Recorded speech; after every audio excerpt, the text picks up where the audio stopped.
रो भाई केकरा साथ फोन पर लगल छी अतेक देर सारो रो सर अपना जान से और ककरा सरो लगाबो भैया लगाबो हम भौजी से कनी बात करबे भाग साल नहीं तन घर बसल नहीं है पहले ये भीख मंगाए गेल happy new year happy new year happy new year जान उठाइए ना फोन जाने मानिए हैप्पी न्यू ईयर जानिए सब सुन रहल छी दुल्हन म्यूजिक की शानदार हैप्पी न्यू ईयर जानिए आया नया साल रानी कौन बात आई हा घर के दिल अब यू न तरसई हा हैप्पी न्यू ईयर जानिए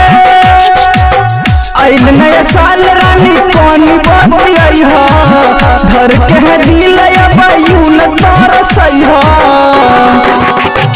उठाइए ना फोन जाने मानिए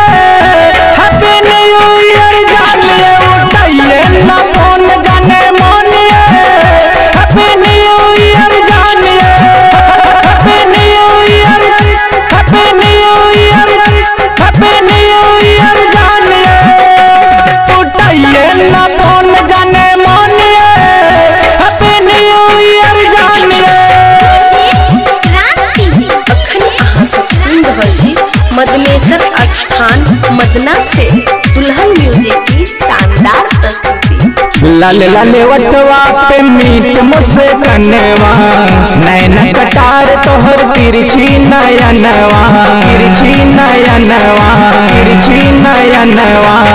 लाले लाले वटवा पे मीट मुझसे कनवा नैन कटार तोहर तिरछी नयनवा तिरछी नयनवा एक बेर दिल के दरवाजा कौन खोलू फोनमा उठाई के हाँ हेलो हाई बोलू आधी रतिये से फोन लगलिया आके चेहरा जमालिया आधी रतिये से फोन लगलिया आके चेहरा जमालिया happy new year happy new year happy new year जानिए उठाइए ना फोन जाने मानिए हैप्पी न्यू ईयर जानिए सब सुन रहल छी मदनेश्वर स्थान मदना से दुल्हन म्यूजिक की शानदार प्रस्तुति टन टन घंटी बजैया हले हले दिल में लहर उठे मन माई डोले दिल में लहर उठे मन माई डोले टन टन घंटी बजैया हले हले दिल में लहर उठे मनवाई डोले मनवाई डोले